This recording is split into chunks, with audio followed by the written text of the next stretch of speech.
All right, team, what's going on? I'm Tim Jenkins. Welcome to All Things QB, where I watch every single clip and break down the most important ones. Today, we've got Bo Nix, Week 8, a huge win against the Cowboys for this Broncos team. Plus, at the very end, you guys know I'm a little late on this video because Mac Jenkins and his third grade team won the semifinals. They're going to the Super Bowl. So yesterday, I was kind of breaking down some third grade tape, but I want to show you the final Mac Jenkins go-ahead touchdown run, and then we stopped them at the 2-yard line to advance to the Super Bowl. Pretty exciting stuff. If you don't want to see that, that's fine. You just fast forward right through it, but I did want to include that at the end for those of you that are interested. So without further ado, let's jump into the film. All right, team. We are jumping into this thing. Unfortunately, we are starting with an not a good, not a bad, but an awful. That is a sad way to start.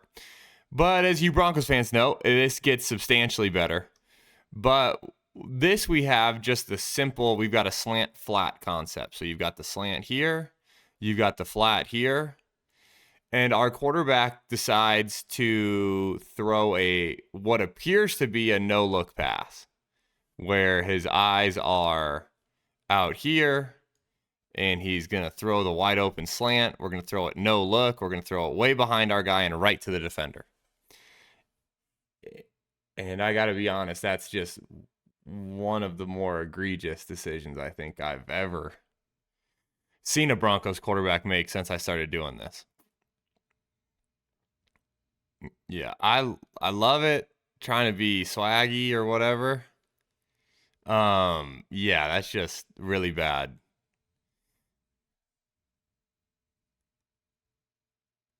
Yeah, and I'm not even sure, if I'm being honest with you guys, if I know why he felt the need to throw the no look, because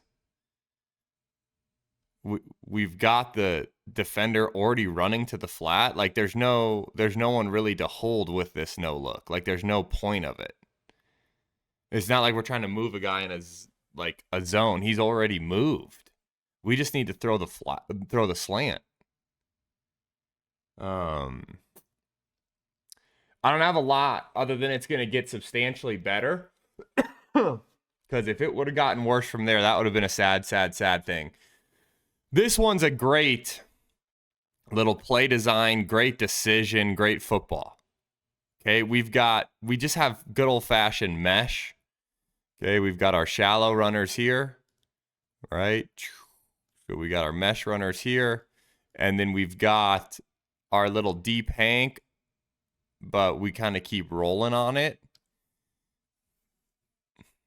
because he's wide open. You see that little settle right there in the window? It's just great. That's a great job by the receiver. Watch his little settle right here, settle. And then that's a great job by Bo. That's really good football. That is a substantial upgrade over clip number 1. I could tell you guys that. That is darn good stuff. Yeah, I love that. I love that one. Absolutely love that one. Now we've got a little sprint sail. This is just another one of those concepts that was dialed up. I just feel like the Broncos really, and like to me, I know the Cowboys are hurt. I just think the Broncos really had a great game plan going into this one. The amount of dudes running wide open in the NFL, this is just not normal. So we've got a little return motion. We're going to run the takeoff with our motion guy. We're going to slip in here on the sail route, and then we've got our flat control right here. We're going to sprint to it, and this is just going to turn into a really easy pitch and catch. Get the return motion. Wide departure go, clears the corner out of there. There's just no one left for that sail route. Yeah, it was one of those days where it just probably felt like, as a play caller, everything I'm calling is kind of exactly what we want. Which has got to feel good as a play caller. So I'll see it one more time. Not really a sprint. That's on me. More of like an action, right? Because you get this little play action. More of like a boot, you could say. And then that's just a darn good football. That is a darn good football. This one now, we've got a little Franklin motion post TD. You'll see him go in motion. He ends up being the post runner. Safety takes the corner, and there's just... Again, I mean, not normal in terms of how well this worked. We're going to motion across, and then we're on the post from the outside guy. This guy's on the corner, right? You get that flutie concept, that old school flutie. And I want you guys to watch because the safety right there, you see him turn and run with that corner? This guy right here. I want you guys to watch him because he clears out of the middle, vacates the middle, and that's why that post runner's wide open. Right? Cowboys are just in quarters. And then Flutie is a great quarters beater. If you're going to pick one defense to draw Flutie up against, you would pick quarters. There is no doubt about it. Yeah.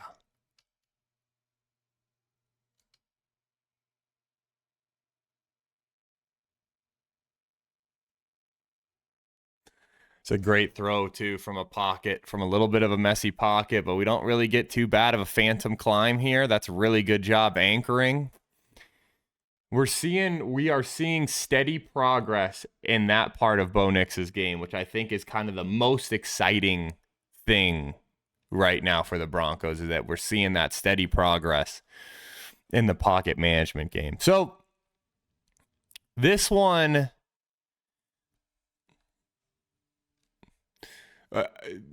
from a concept perspective, we're just taking this outside receiver on the deep out on third down, which it shouldn't be that easy.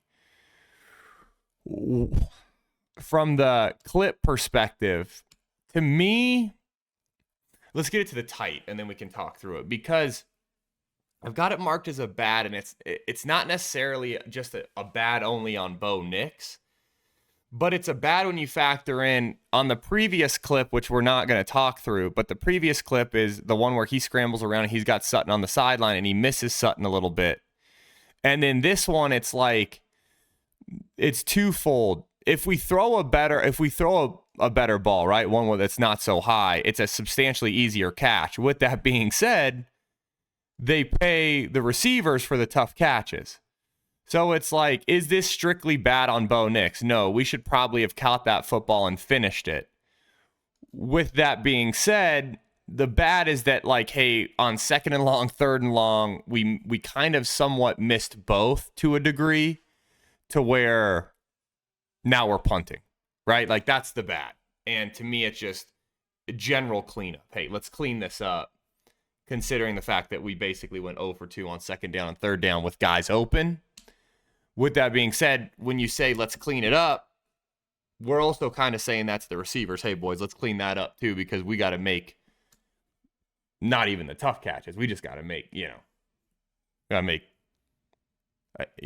I guess you could say the tough ones. But to me, we got to catch the football.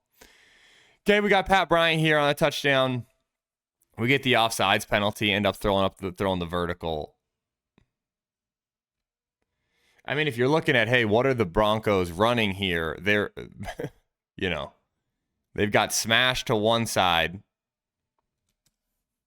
So we've got smash here, boom, boom. Here you've got post with a go. And then you've got deep hank right there. I'm assuming Bo recognizes the fact that he gets the offsides and then decides, you know what, let me just give my go runner a shot. And this is as good of a football as you're going to see. And we got the perfect tight angle for it. This is just a long handoff.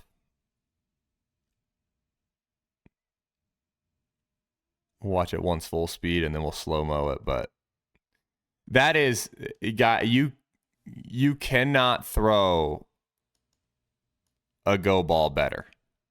You just can't. That is the best throw. I mean, that's as good as it gets. As good as it gets. Incredible catch, too.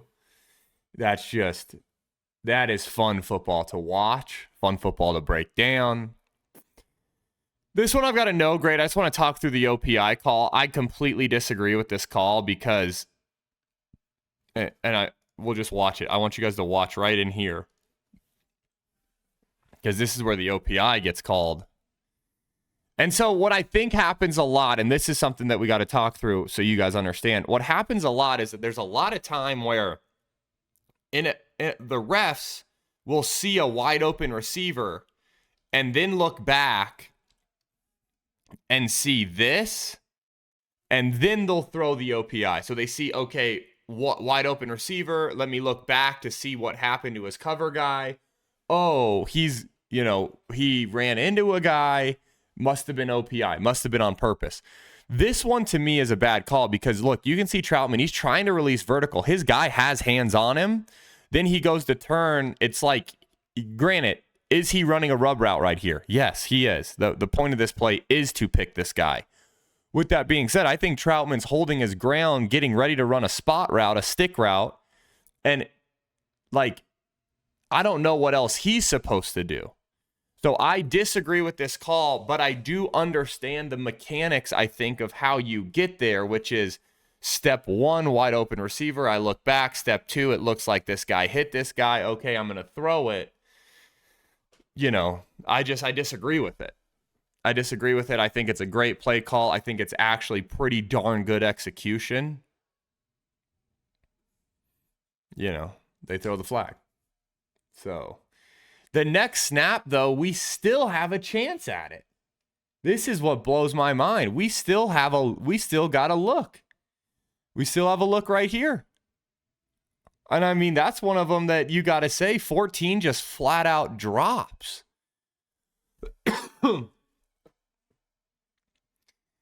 I cannot believe how open he got. We're just motioning the bunch. We're doing nothing special, and we are just literally running. You got a backside stick. We're just going to stick it on the post, right? Give him a little stick step to the post. Boom, stick step to the corner, going to the post, cross his face, and it's... oh my gosh. I just can't believe how wide open that thing was. I cannot believe it. And then here we are.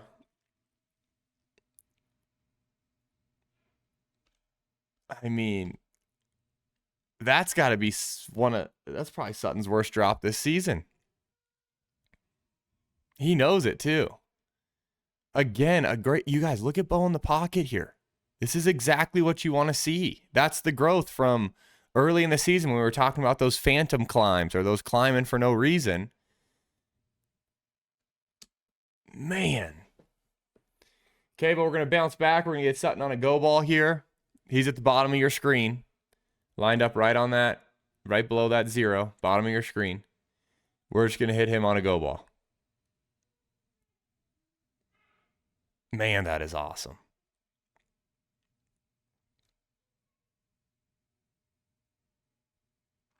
Coverage-wise, you're just getting straight cover 1. You're getting off 1, so you've got off coverage, but you just got 1 across the board. This is the center fielder, right? He's trying to read Bo's eyes. Bo does a really good job of putting his eyes to the right for a split second and then bouncing back. You see him put his eyes out to the right, gets that center fielder to stay in the middle, and then beats him with the football. That is absolutely awesome. We'll see it from the tight. You'll see it a little bit better in terms of him holding that center fielder. Just flat out awesome. Look at this thing get up and down.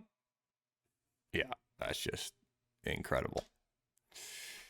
Here we've got I love this, guys. I love this so much. We got a 3rd and 10 conversion.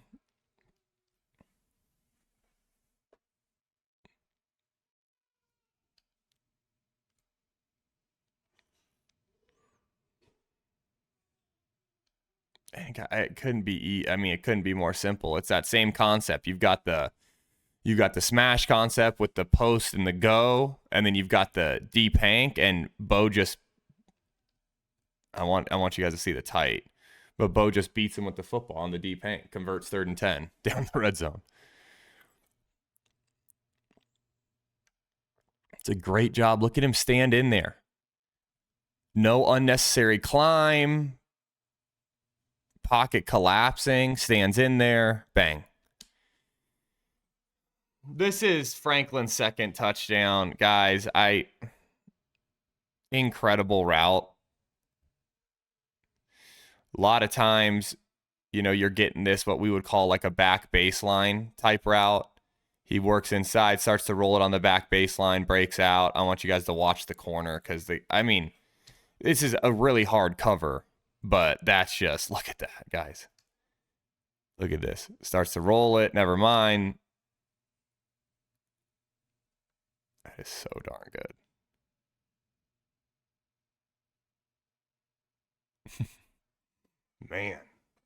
Man, oh man. So they're the kind of things you just got to get excited by. You just have to.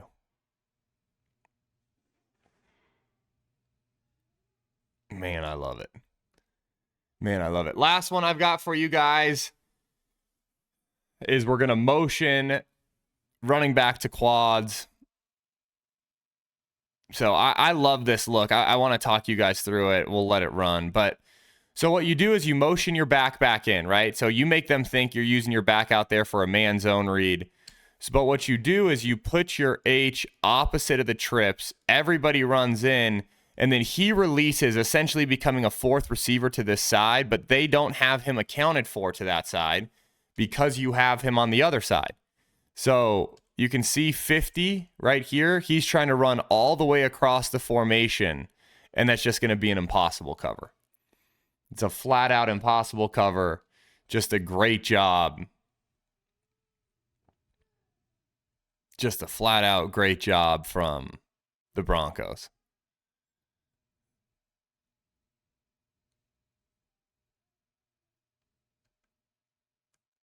Just such a good play down in the red zone. And then ultimately, just a great day finisher for the Broncos. So as I said earlier in the open, Mac Jenkins' team won their semifinal game, so they're going to the Super Bowl, and I do have 2 clips to show you guys of that. If you don't want to watch that, just fast forward right through the Warriors, right through Mac Jenkins' film. We've got his game-winning touchdown run, and then we've got a stop on the final play of the game at the 2-yard line. I just want to talk through because the kids are awesome. I want to talk through that. And then I'll give you my Broncos thoughts on the back end. So if you're like, hey, I don't want to watch your third grader, that's great. Just fast forward through this next part.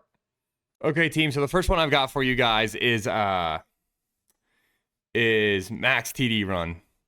We've got this little play where he fakes it and he just keeps it outside, and he's real fired up.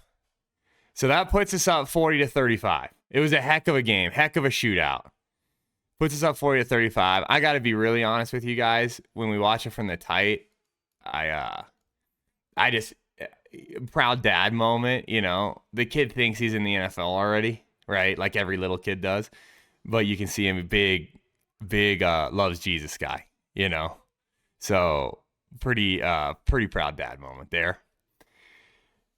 So Mac puts us up 40-35. Okay. We get a 2-point whatever. They're driving down the field. So here's the thing that you guys got to know. In Little League football, third grade football, it's a play count, right? There's no, it's not time, right? I'm not trying to manage my timeouts. It's a play count. You get 18 plays in each quarter. So this is the last play of the game. And they run boot. And our guys, just championship level effort, knock them out at the 1, and everybody is fired up.